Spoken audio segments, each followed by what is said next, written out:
আসসালামু আলাইকুম রহমতুল্লাহি তাআলা ওয়া বারাকাতুহু ইন্নাল হামদালিল্লাহ নাহমাদুল্লাহ আযজা ওয়া জাল্লা ওয়া নুসাল্লি আলা রাসূলিহিল কারীম আম্মা বাদ। সম্মানিত দর্শক, দূরে এবং কাছে, দেশ এবং বিদেশ থেকে এই মুহূর্তে যারা আমাকে দেখছেন সকলকে আমার অন্তরস্থল থেকে আন্তরিক মোবারকবাদ জানাচ্ছি। সম্মানিত দর্শক, আজকে আমি আরও একটি ইম্পর্টেন্ট একটি সাবজেক্ট নিয়ে আপনাদের সামনে প্রেজেন্ট হয়েছি। সেটা হলো কোন কাজ করলে 24 ঘন্টা কবিরা গুনাহ হয়। কোন কাজ করলে 24 ঘন্টা কবিরা গুনাহ হয়।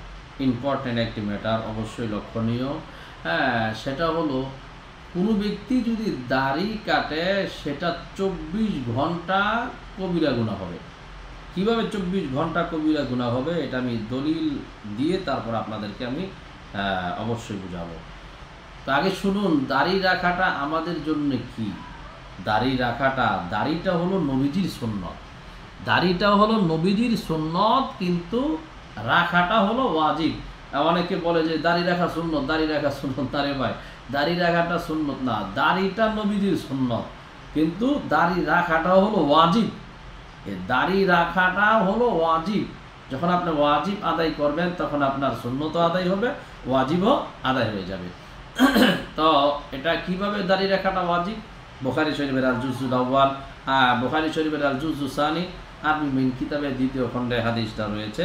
5663 নম্বর হাদিস, 875 নম্বর হাদিসে রাসূল সাল্লাল্লাহু আলাইহি ওয়াসাল্লাম বলেছেন, খালিফুল মুশরিকিন ওয়াফিরুল লিহাম ওয়া আফুশ শাওয়ারিব। রাসূল সাল্লাল্লাহু আলাইহি ওয়াসাল্লাম বলেছেন, তোমরা খালিফুল মুশরিকিন, মুশরিকদের মুখালেফাত করো, বিপরীত করো। ওয়াফিরুল লিহা, তোমরা দাড়িকে লম্বা করো। ওয়া আফুশ শাওয়ারিব, তোমরা মুছকে খাটো করে ফেলো। রাসূল সাল্লাল্লাহু আলাইহি ওয়াসাল্লামের এটা হলো নির্দেশ মানা, যে তোমরা দাড়ি লম্বা করো, এটা নির্দেশ, আমর। এই নির্দেশ পালন করা ওয়াল বিশ্বের মুসলিম উম্মার উপরে ওয়াজিব। রাসূলের নির্দেশ পালন করা হলো ওয়াজিব, আর আল্লাহর নির্দেশ পালন করা হলো ফরজ। গভীর মনোযোগ। তো এবার আসুন, রাসূল সাল্লাল্লাহু আলাইহি ওয়াসাল্লাম বলেছেন দাড়ি লম্বা করার জন্য এখন কতটুকু করতে হবে। এই হাদিসের পরের অংশে আছে, ওয়াকানা ইবনু ওমর ইদা হাজ্জা আও ইতামারা ক্বাবাদা আলা লিহিয়াতিহি ফামা ফাদলা আখাযাহু। এই হাদিসের পরের অংশে আছে, আব্দুল্লাহ ইবনে ওমর রাদিয়াল্লাহু তাআলা আনহু যখন হজ্জে গেছেন তখন তিনি এক মুষ্টি পরিমাণ দাড়ি রেখেছেন। কারণ আব্দুল্লাহ ইবনে ওমর রাদিয়াল্লাহু তাআলা আনহুকে সরাসরি, আব্দুল্লাহ ইবনে ওমর রাসূল সাল্লাল্লাহু আলাইহি ওয়াসাল্লামকে সরাসরি দেখেছেন। ওমরের ছেলে, ওমর রাদিয়াল্লাহু তাআলা আনহুর ছেলে। সুতরাং উনি এক মুষ্টি পরিমাণ দাড়ি রেখেছেন, অপরকে রাখার জন্য নির্দেশ দিয়েছেন। এমনকি রাসূল সাল্লাল্লাহু আলাইহি ওয়াসাল্লামের এই হাদিস দ্বারা তো স্পষ্ট প্রমাণ হয়ে যায় যে এক মুষ্টি পরিমাণ দাড়ি রাখতে হবে। ওয়াকানা ইবনু ওমর ইদা হাজ্জা ওয়া ইতামারা ক্বাবাদা আলা লিহিয়াতিহি ফামা ফাদলা আখাযাহু। এই হাদিস দ্বারাই যথেষ্ট এক মুষ্টি পরিমাণ দাড়ি রাখা। এছাড়াও তিরমিজি শরীফের আল জুজুস সানি, আরবি মেইন কিতাবের 2য় খণ্ডে আছে, 105 নম্বর পৃষ্ঠার মধ্যে হাদিসটা রয়েছে, আন্নান নবী সাল্লাল্লাহু আলাইহি ওয়াসাল্লাম, নিশ্চয় নবী করিম সাল্লাল্লাহু আলাইহি ওয়াসাল্লাম কানা ইয়াখুযু মিন লিহিয়াতিহি মিন আরদিহা ওয়া তুলিহা। রাসূল সাল্লাল্লাহু আলাইহি ওয়াসাল্লাম নিজে এক মুষ্টি পরিমাণ দাড়ি রাখছেন, প্রস্থে এবং দৈর্ঘ্যে। রাসূল সাল্লাল্লাহু আলাইহি ওয়াসাল্লাম প্রস্থে এবং দৈর্ঘ্যে এক মুষ্টি পরিমাণ রাখতেন।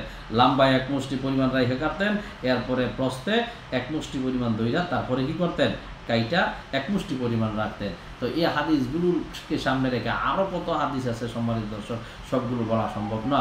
এই হাদিসগুলোকে সামনে রেখে ফতুয়ার কিতাবের মধ্যে আসছে, বিশেষ করে আমার পিছনে আছে আহসানুল ফতুয়া। এই আহসানুল ফতুয়ার মধ্যে আসছে দাড়ি কাটা যেরকমভাবে, দাড়ি রাখা যেরকমভাবে ওয়াজিব, এক মুষ্টি পরিমাণ রাখাটাও কি ওয়াজিব। সুতরাং এক মুষ্টির কম যদি কোনো ব্যক্তি দাড়ি কাটে 24 ঘন্টা কবিরা গুনাহ হবে। এক মুষ্টির কম যদি দাড়ি কাটে 24 ঘন্টা কবিরা গুনাহ হবে। আল্লাহ রব্বে কারীম আমাদেরকে 24 ঘন্টা কবিরা গুনাহ থেকে হেফাজত করুক। এক মুষ্টি পরিমাণ দাড়ি রাখার তৌফিক আল্লাহ রাব্বুল আলামিন দান করুক। আমিন।